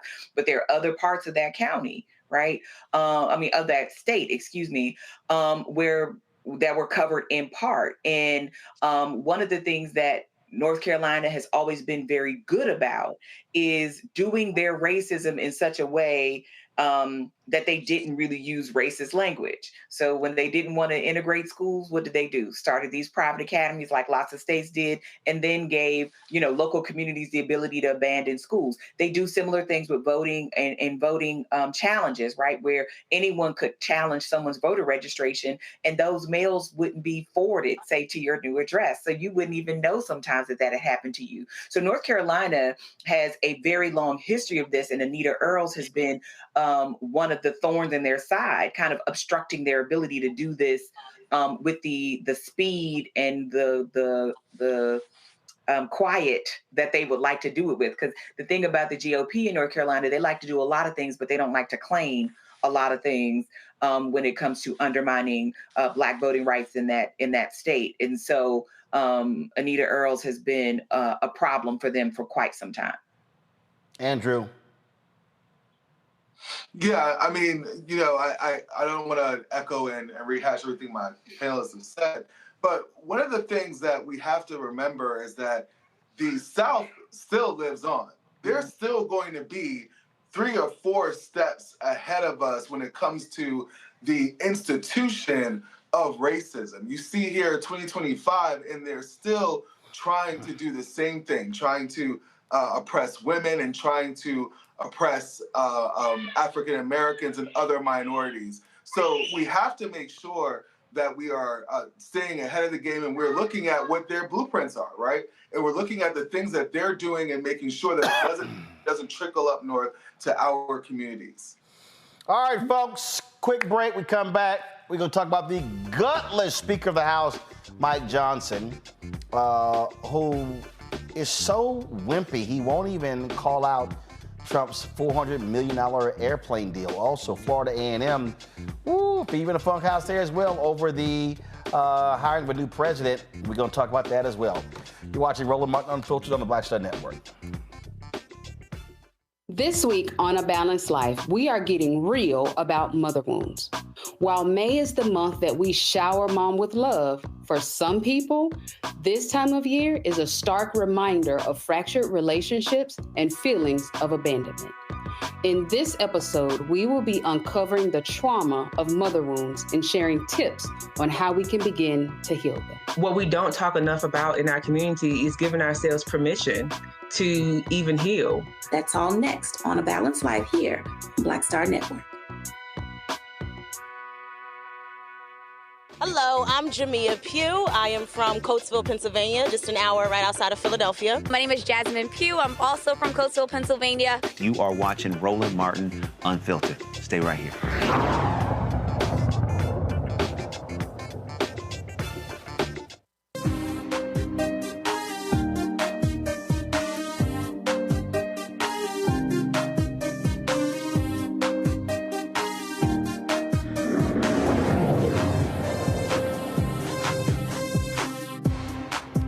Folks, the search is over. Morehouse College has named Dr. F. DuBois Bowman as its 13th president, marking a powerful return to a Morehouse man. Bowman, a 1992 graduate. Also, he is a nationally respected health leader, currently serves as Dean of the University of Michigan School of Public Health. Known for his visionary leadership and commitment to academic excellence, Dr. Bowman will take the helm on July 15th. Trustees say he brings the perfect blend of intellect, strategy, and values-driven leadership to guide Morehouse into its next era. Now, going to Florida, Florida A&M's presidential search has reached a fever pitch with controversy swirling around finalist Marva Johnson in the process itself. Despite strong opposition from students, alumni, and civil rights leaders, including a rally led by Florida A&M alum and Hollywood producer Will Johnson, Johnson made her case before the Board of Trustees. During her interview today, she thanked the search committee and emphasized her commitment to Florida A&M's legacy. Meanwhile, critics say they question her academic qualifications and alleged political interference, pointing to her ties to Florida's Republican leadership and her late addition to the finalist pool. NAACP leaders in the Florida A&M community have called for a restart of the search to ensure transparency and fairness. The Board of Trustees are going to vote on May 16th, with the Florida Board of Governors making the final decision. Play some of that audio, please. Assessments, and this is one place where AI can be helpful. Getting real-time assessments from students might help the teachers improve their ability to service the students in the classroom. And so if we pull levers like that, I think we can make progress. And if we can't make progress, maybe we can have a better perspective on what opportunities we should look to so that we can make that. All of the finalists have been meeting this week on campus with the board, with students. People have an opportunity to ask questions as well. Again, it was a lot here. This was a video posted. I'm at Marva Johnson's meet and greet session with Florida A&M alumni in the community. It's packed, unlike previous evening sessions with the other finalists. Attendees include Will Packer and Lawrence Humphreys, son of former Florida A&M president William Humphreys. Watch this here. Turn it up. We have the 2+2 articulation. In my role as a member of the State Board of Ed and as the chair of the State Board of Ed, I've spent a lot of time working in education policy as well as in managing performance as it relates to delivering the outcomes that our families need for our students here in the state of Florida. Now, there have been others who've been commenting, who have been again raising their concerns. Let me pull up a second here. I'm going to show you. I'm going to show you here Give me a second right here. I want to show you Andrew Gillum, of course, who is a graduate of Florida A&M. He weighed in as well with his thoughts on all of this on Instagram. Let me go there. I want to show you what he had to say. Again, folks are not at all happy specifically about Marva Johnson. They're unhappy that that she has been picked as a finalist. Part of this is because they say she has no university experience whatsoever. Now, you heard her there talk about being on the State Board of Education, but again, she's never actually worked in higher education. Let me see if I can pull this together for you. This was on Instagram. Andrew Gillum. He says, meet Marva Johnson, political puppet, no ties to Florida A&M, no higher education experience. She's not here for us, she's here for them. And so you have his post here. He says, Republican conservative operatives are knocking. They see FAMU as their next takeover. We can't let them in. And then he says, outside power players are trying to hijack our leadership. We see you and we won't stay silent. And so they says, you see what it says here, no MAGA Marva movement. Diambi, that's a whole lot going on there. And look, the point is, you know, look, I personally know Marva Johnson. I met her years ago. She's been a cable lobbyist. So I've met her at cable events.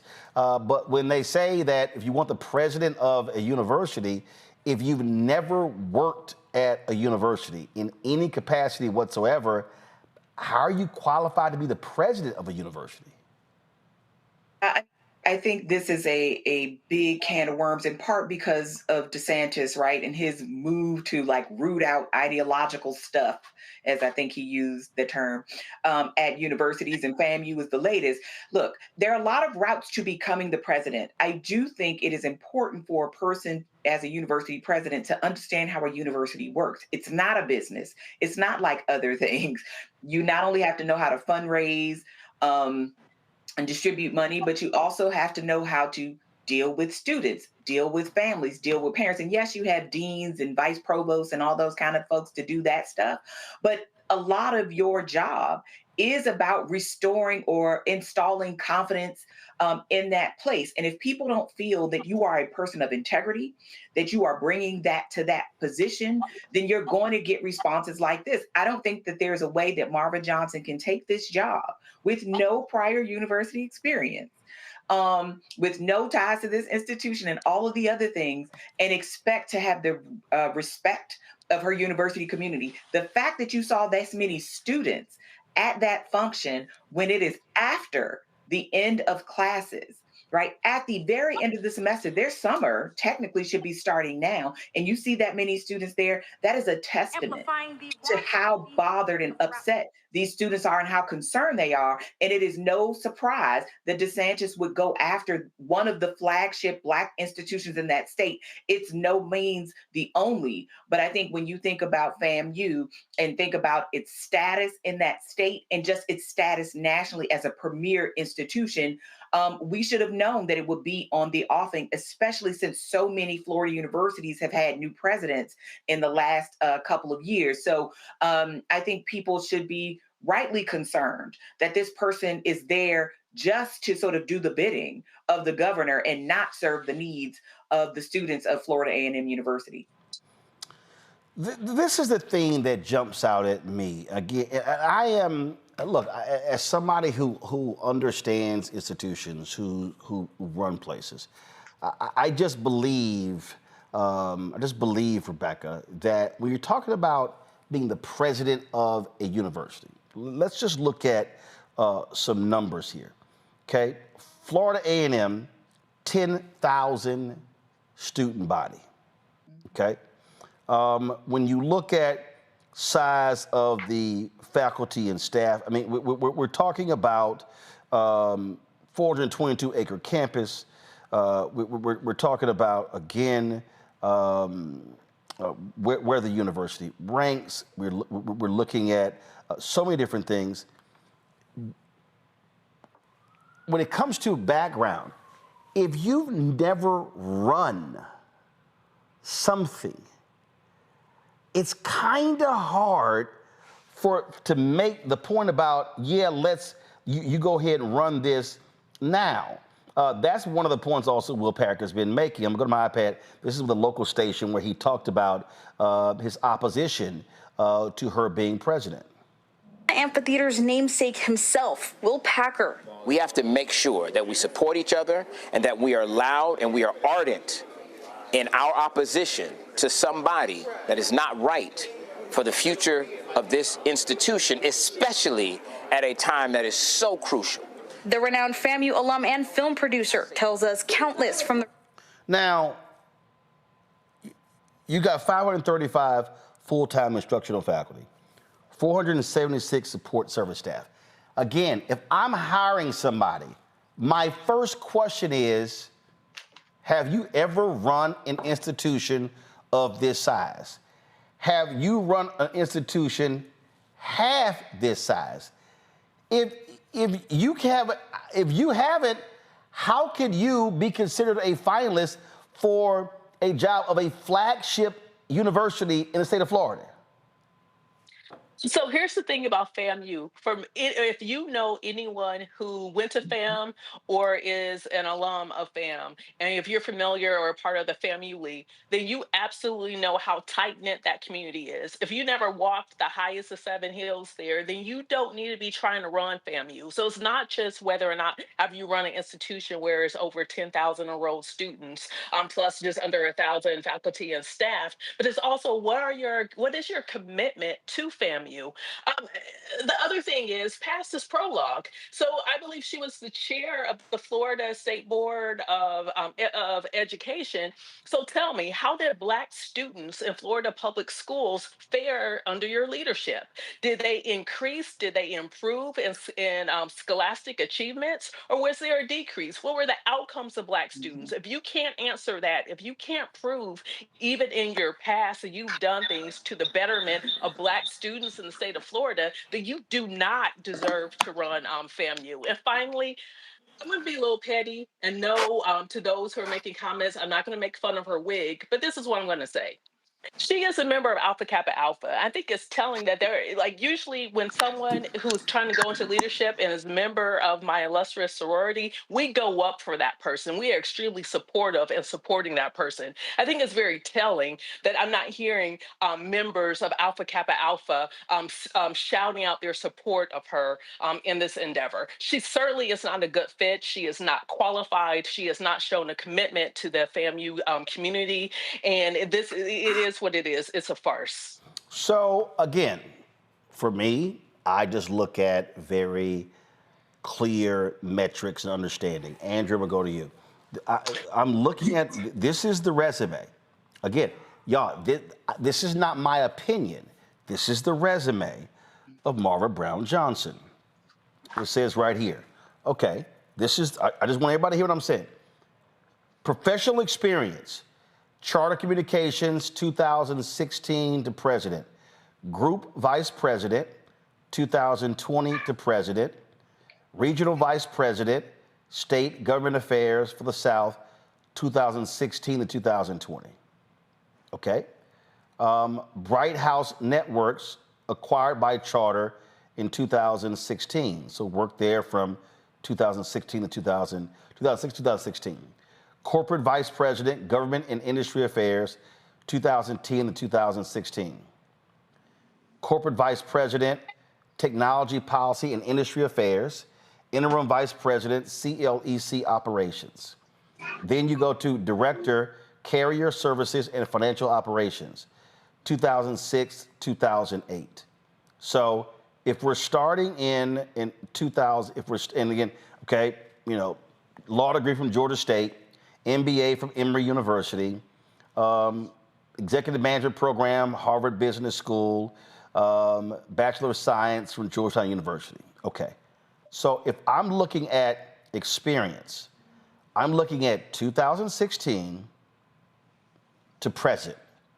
So that's 19 years. I mean, 9.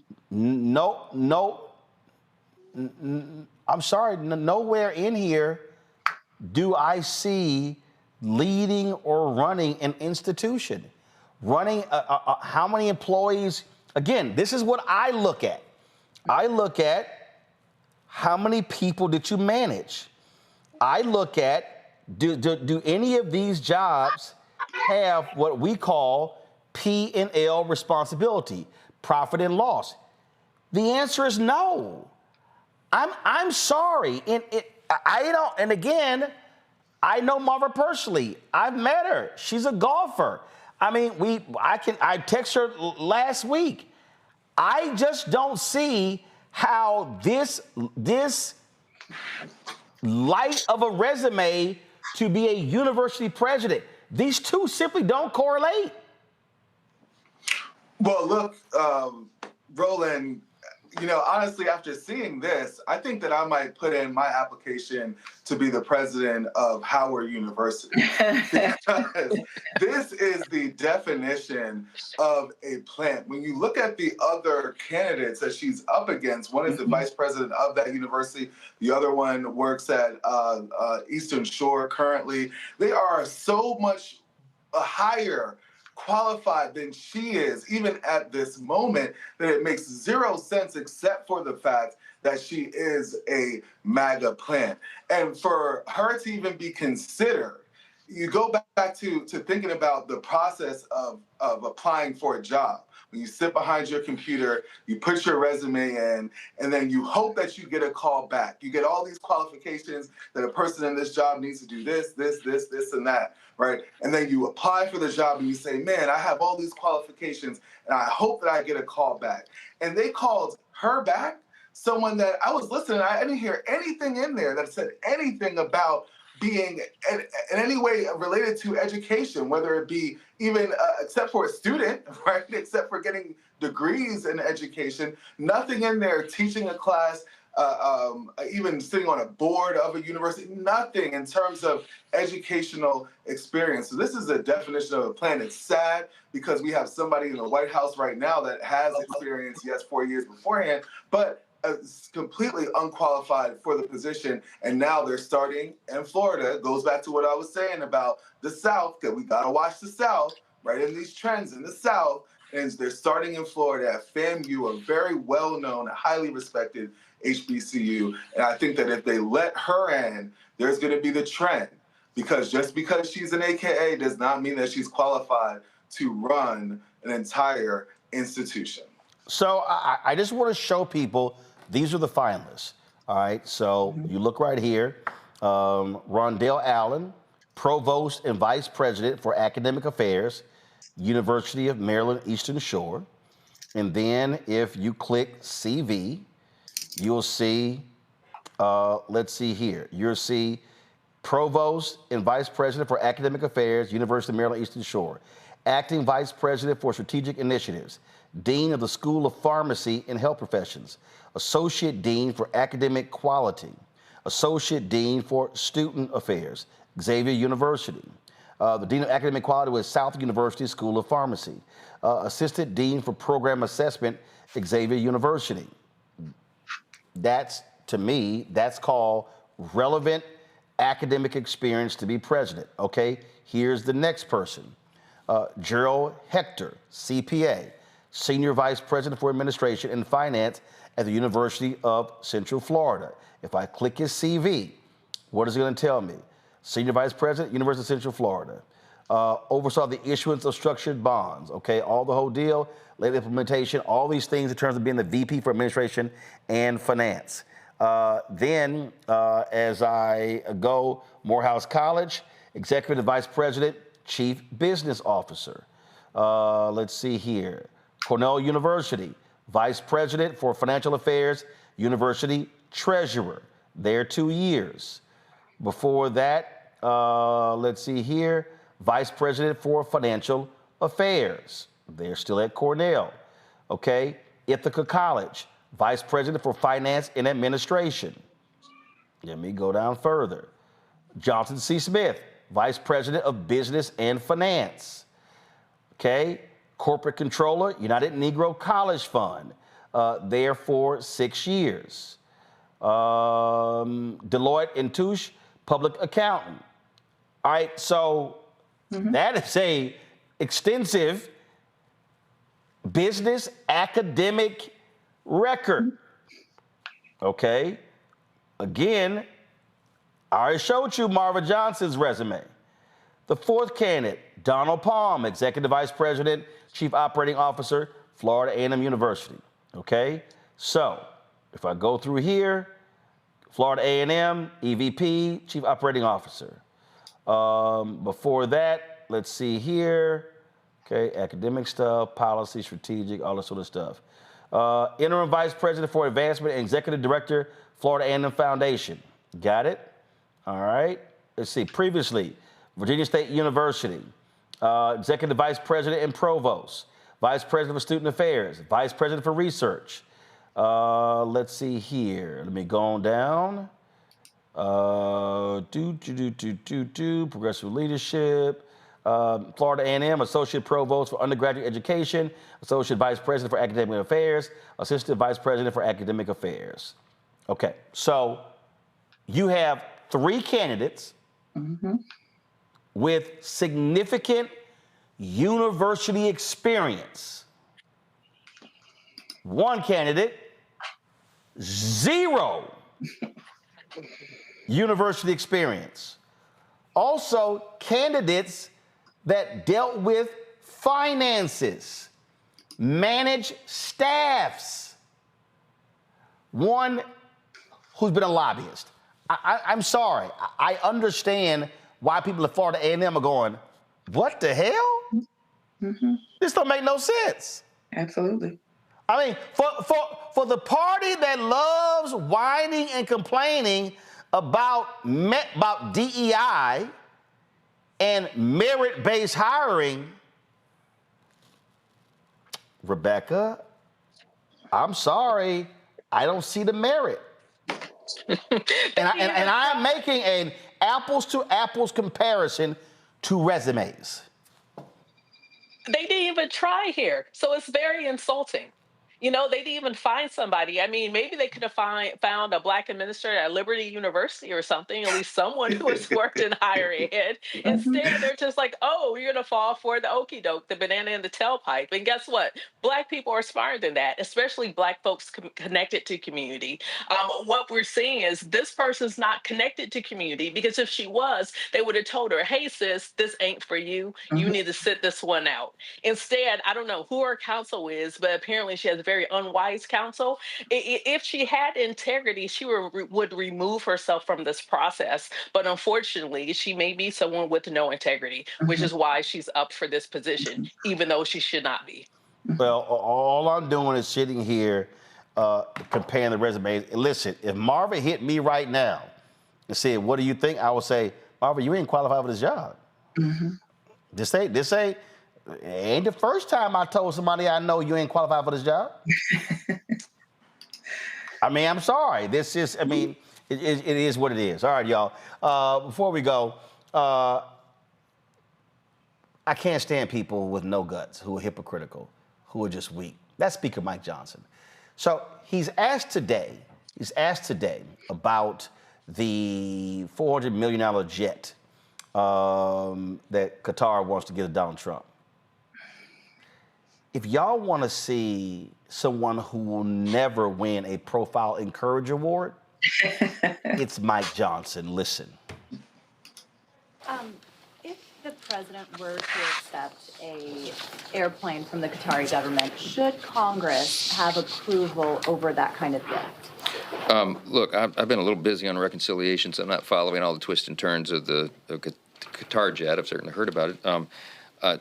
My understanding is it's not a personal gift to the president; it's a gift to the United States, and other nations give us gifts all the time. But I'm going to leave it to the administration. They know much more about the details of that. Okay, it's not my lane.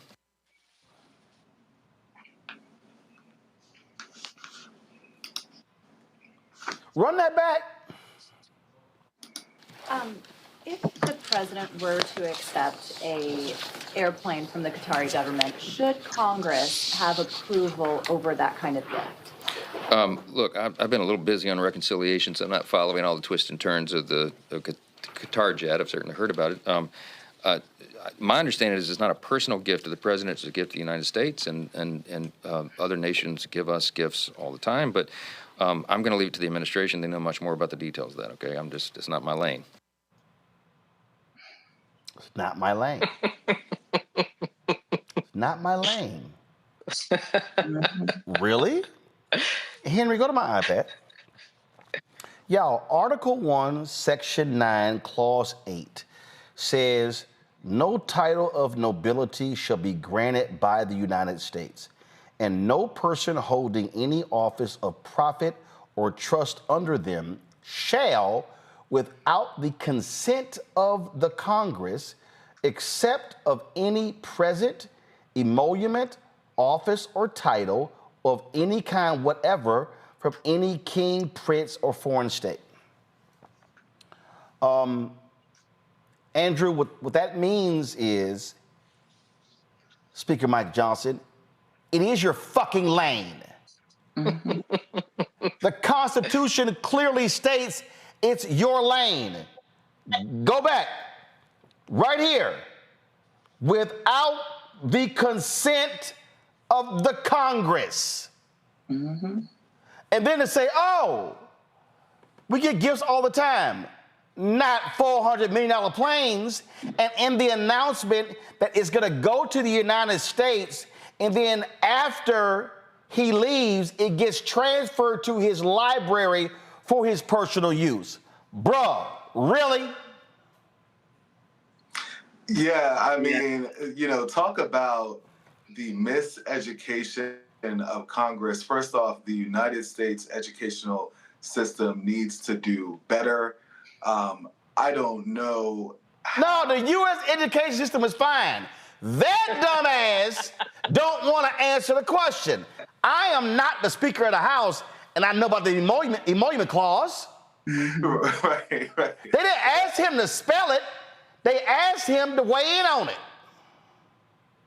Yeah, and I just don't understand how he can at least just say, or someone couldn't have prepped him to say, you're going to get asked about this jet. So if you're going to get asked about this jet, please just go ahead and say that Congress will have to, decide it later. Instead, he just acts like he has no idea, completely uninformed about anything, and then he makes this ridiculous remark that that the Congress has no bearing on whether or not a $400 million jet goes to the leader of the free world. Come on, this is ridiculous. I mean, this whole Deion, I don't know. Yeah.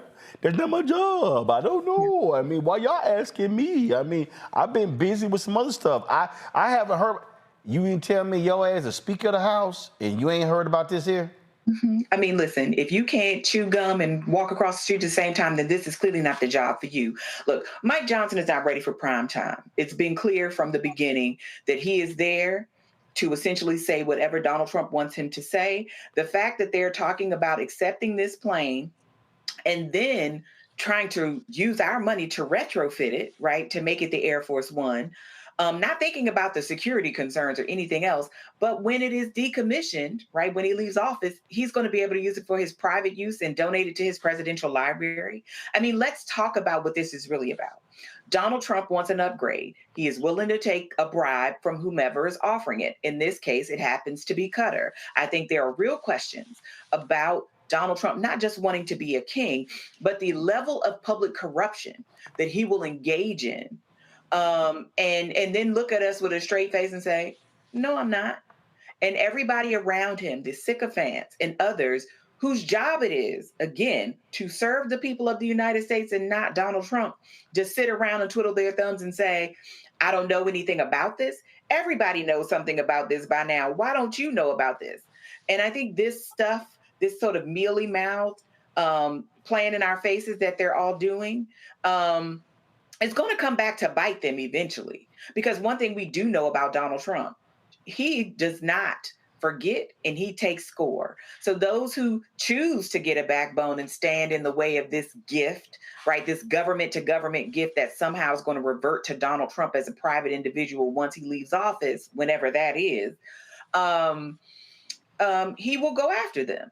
And I'm just curious to see how many people are going to, I don't know, try to maintain some semblance of integrity, try to pretend that this is still a democracy, that they are still people with actual titles and some power here. I'm waiting to see it. It's certainly not going to be Mike Johnson. Maybe Thune or some others will come forward and say something. But this is out and out ridiculous. It's corrupt. It raises all kinds of security issues, and this is par for the course when you're looking at this administration. Before I go to Rebecca, I found this to really be laughable. If you want to see how hypocritical this fool is, watch this. Of President Mr. Speaker, you were very critical of President Biden and his family's foreign business dealings. You supported an impeachment inquiry as a result of it. Are you equally concerned about President Trump's family's business dealings, especially given the fact that he is in a region now where his family has billions of dollars of investments in Doha and Saudi Arabia, and the fact that he has a crypto business now where he's auctioned off access to the White House for the highest bidder in his meme coin? Look, there are authorities that police executive branch ethics rules. I'm not an expert in that. My expertise is here in the House. Okay, I will say that the reason many people refer to the Bidens as the Biden crime family is because they were doing all this stuff behind curtains, but in the back rooms. They were trying to conceal it, and they repeatedly lied about it, and they set up shell companies, and the family was all engaged in getting all on the dole. Whatever the President Trump is doing is out in the open. They're not trying to conceal anything. But, Mr. Speaker, the investment in the meme coin, those folks are not transparent. We do not know who those people are. I don't know anything about the meme coin thing. I don't know. I can just tell you that, I mean, President Trump has had nothing to hide. He's very upfront about it, and there are people who watch all the ethics of that. But I mean, I've got to be concerned with running the House of Representatives. Is it congressional oversight, though? That's the congressional responsibility, isn't it? Congress has oversight responsibility, but I think, so far as I know, the ethics are all being followed. So, yes, sir. So, let me give y'all a translation.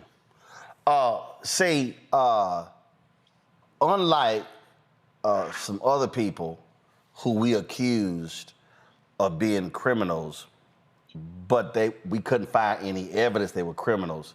See, Donald Trump, he robs the bank in daylight. And see, when Donald Trump robs the bank, they don't wear masks, and they don't put on gloves. So see, what they do is they send you a text before they steal your stuff. So Trump's people are just they are transparent with being grifters. Rebecca, that's really what he said. Look, corruption is corruption, and it is wrong, whether it's Democrat or Republican, whether it's behind closed doors or it's in front or it's on the world stage. But they couldn't prove the Biden so-called crime family. They couldn't prove it. They didn't have the goods. Comer promised for 4 years, I got the goods, I got the goods, I got the goods. Never had it. Yeah, they absolutely did not prove it. But I also am old enough to remember when Secretary Hillary Clinton was Secretary of State. I think she was given like a $250 necklace, and it was all up in arms because she could not keep a $250 necklace from a foreign government. What's interesting here, the follow-up question to Speaker Johnson should be, hey, Speaker Johnson, you ride an Air Force One from time to time. Do you feel comfortable riding on the new Air Force One that's given by a foreign government that at times has hostile anti-American interests? Would you feel comfortable riding in the sky around the world in that particular jet? And I bet you right then and there, Mike Johnson would have some things to say about that, and probably likely wouldn't want to fly in what would be a compromised a jet at that point.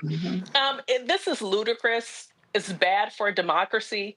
It also shows that Speaker Mike Johnson is not a good leader. He's not upholding constitutional principles, especially for someone who claims to, want to uphold the Constitution. Because as a reminder, Article 1 of the Constitution outlines Congress and Congress's principal role in this democracy in being the primary check and balance on the executive branch. But this is something that Speaker Johnson isn't comfortable with doing. So maybe he's not qualified for the job.